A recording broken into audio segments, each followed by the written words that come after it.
Bonjour à tous, j'espère que vous allez bien. On se retrouve aujourd'hui pour parler des finalistes du PLIB 2019.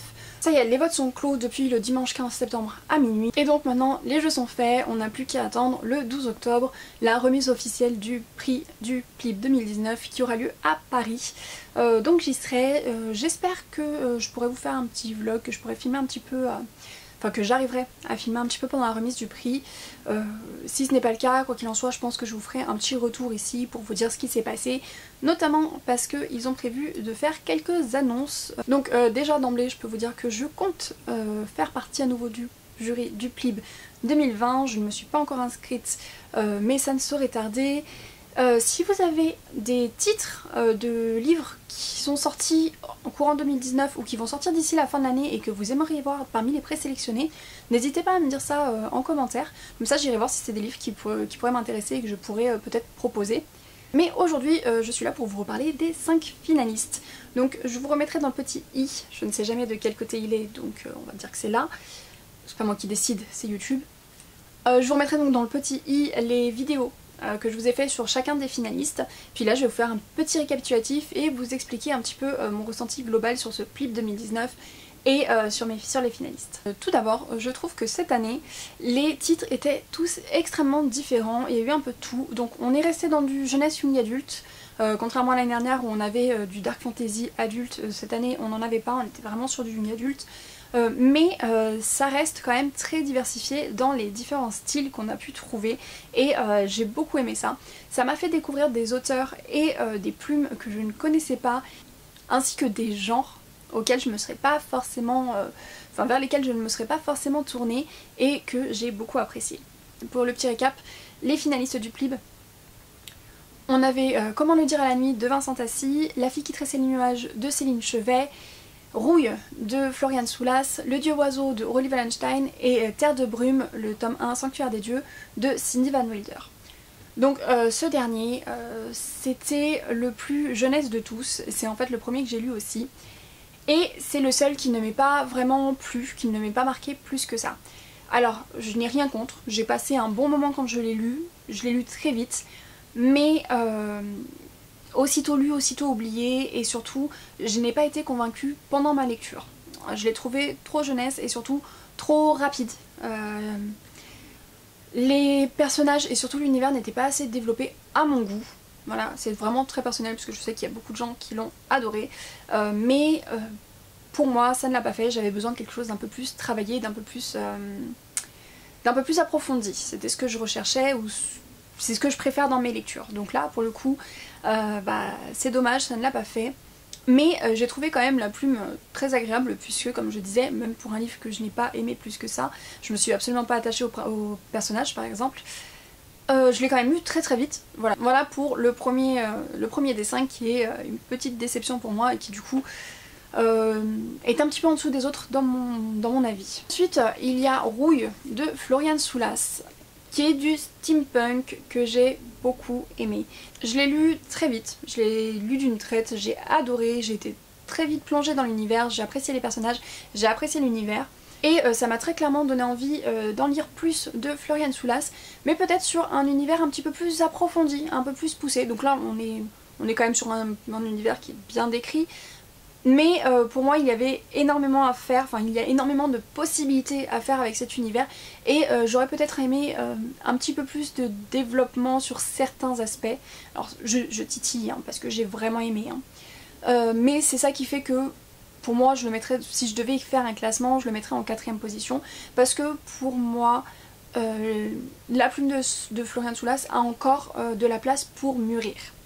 Et c'est pour ça que je disais que j'ai vraiment très envie de lire ses prochains romans pour voir justement comment cette plume va évoluer et comment elle va affirmer son style. Et ensuite pour les 3 suivants, ça a été très difficile pour moi de choisir parce que je les ai trouvés tous les 3 très intéressants, chacun à sa manière. Dans le cas du dieu oiseau, je suis ressortie de ma lecture complètement perturbée parce que il y a une violence sans nom qui se passe là-dedans. Voilà, le cannibalisme, ça m'a perturbée, mais là en fait où ça m'a vraiment perturbée c'est parce que tout ce que Aurélie Wallenstein dit dedans a vraiment beaucoup d'impact. Je trouve que c'est extrêmement intéressant, l'univers sans être beaucoup trop détaillé, nous en divulgue suffisamment pour qu'on puisse faire des parallèles avec certaines civilisations. Enfin moi personnellement j'ai pensé aux Incas, à Quetzalcoatl et à ce genre de civilisation. Et surtout, on se retrouve avec des scènes qui ont beau nous dégoûter, elles ne sont pas loin de la réalité puisque ce sont des choses qui sont forcément arrivées quelque part autour de nous, même si on se voile la face hein, et qu'on se dit que non, le cannibalisme et les jeux de sang, etc., ça n'existe pas chez nous, c'est faux et on le sait tous, la violence est limite un caractère intrinsèque de l'homme. Et ça ressort dans ce livre. Les idées qui sont mises en avant sont très percutantes, ne serait-ce que par la manière dont l'autrice en parle. Et ça perturbe, on ressort de sa lecture perturbé. Et je pense que c'est vraiment le but de ce livre, c'est d'avoir un impact fort à travers un univers extrêmement sombre, terrible et violent. Et pour moi, ça a complètement fait le job. Et la seule raison pour laquelle je n'ai pas voté pour lui au final, ça a été très dur hein, vraiment de choisir, la seule raison c'est peut-être juste le cannibalisme. Je sais pas, en plus c'est pas une raison très valable, on est d'accord, mais c'est que ce cannibalisme m'a perturbée. Par contre j'ai vraiment, encore une fois, hâte de lire d'autres livres d'Aurélie Weinstein. Ensuite, il y a Comment le dire à la nuit de Vincent Tassi, qui a été un vrai coup de cœur. J'ai découvert la plume de Vincent Tassi, c'est poétique, c'est doux, c'est beau, c'est gothique. Ça m'a vraiment donné l'impression de redécouvrir le mouvement littéraire du romantisme que j'avais étudié au lycée et que je n'avais pas aimé parce que je m'ennuyais. Là pour le coup, comme c'est associé à une histoire fantastique, il n'y a pas l'ennui. C'est un livre qui se lit lentement, en prenant son temps. Ça ne se lit pas d'une traite. Il pousse en quelque sorte à faire une pause et à s'arrêter une seconde et s'immerger tout doucement dans cet univers qui est vraiment particulier, qui est très sombre. Vraiment on a le côté gothique et un côté extrêmement contemplatif et j'ai trouvé que ça faisait du bien. J'ai aimé ça, j'ai aimé prendre mon temps, j'ai aimé m'arrêter dans la folie quotidienne pour m'apaiser quelques instants, le temps de lire et d'avancer tranquillement cette lecture. Au niveau de l'histoire, je me suis tout simplement laissée porter sans rien en attendre en particulier. J'étais vraiment plus obnubilée et emportée par l'univers et tout ce qui se passait autour. Et la plume vraiment très belle et très douce et très poétique de Vincent Tassi. Et enfin, le dernier, celui pour lequel j'ai voté, c'est La fille qui tressait les nuages de Céline Chevet. Donc celui-ci, ça a été une grosse découverte. La fille qui tressait les nuages va allier une plume extrêmement belle, douce et poétique. Vraiment, on a le côté poétique qui ressort dans la plume, mais aussi dans l'univers, à une histoire terrible. Franchement, je ne m'y attendais pas. La couverture est très trompeuse. Parce que on s'attend à quelque chose de tout joli, tout beau, tout rose, mais pas du tout. Pas du tout. Voilà, on est dans quelque chose d'assez noir, d'assez sombre et d'assez dur. Et c'est ce contraste en fait entre les mots, la plume et la douceur de cette plume et de l'univers avec le contenu de l'histoire, du récit et des personnages m'a bluffé. J'ai vraiment aimé ça. Je me suis laissée mener en bateau par l'autrice qui m'a amené exactement où elle voulait, en me laissant deviner certaines choses et en me surprenant sur d'autres. J'ai beaucoup aimé.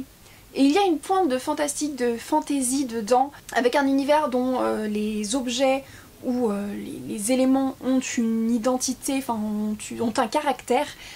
Et ça rajoutait au côté poésie, ça rajoutait au côté poétique, puisque du coup, même les éléments qui constituent le quotidien avaient un petit côté magique.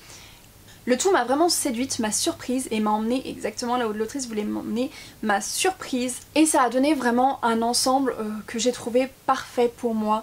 Le tout dans un univers japonais que j'ai vraiment aimé. Donc celui-ci a vraiment su me séduire par tous les aspects.